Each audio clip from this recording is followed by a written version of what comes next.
जालना जिल्ह्यातील अंबड तालुक्यातील आंतरवाली सराटी येथे उद्या जरांगे पाटलाच्या होणाऱ्या आमरण उपोषणासाठी पोलीस बंदोबस्तात मोठी वाढ झाली असून प्रशासनाने कारणे देत एकीकडे परवानगी नाकारली तर दुसरीकडे मनोज जरांगे पाटील आपल्या उपोषणावर ठाम असल्याचं दिसून येते। दिनांक 4 जून रोजी मनोज जरांगे पाटलांनी आंतरवाली सराटी येथे सगळ्या सोयऱ्याच्या अंमलबजावणीसाठी आमरण उपोषणाची हाक दिली होती।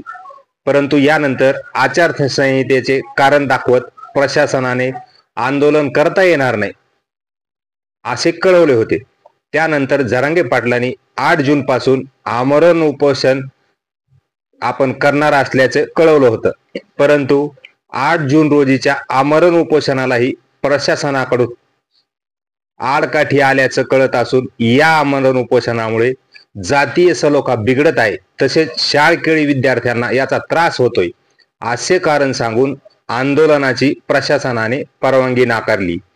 तर दुसरीकडे मनोज जरांगे पाटील यांनी सगळ्या सोयऱ्याच्या अंमलबजावणीसाठी लोकशाहीने आपल्याला मागण्या मांडण्यासाठी दिलेल्या उपोषणाचा अधिकार आहे, म्हणून मी या आमरण उपोषणावर ठाम असून जरी प्रशासनाने परवानगी नाकारली तरीही आपण दिनांक 8 जून पासून आमरण उपोषणास बसणार असल्याचं सांगितले।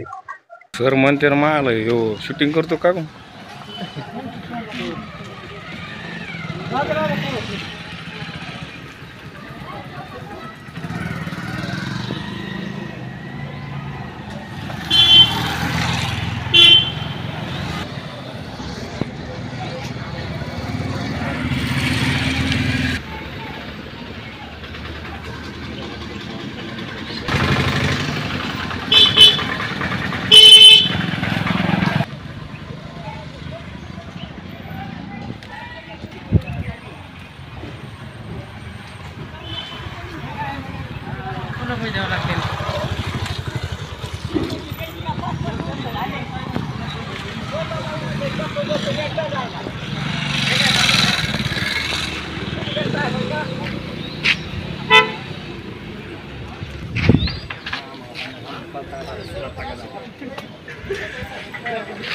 चला पाटील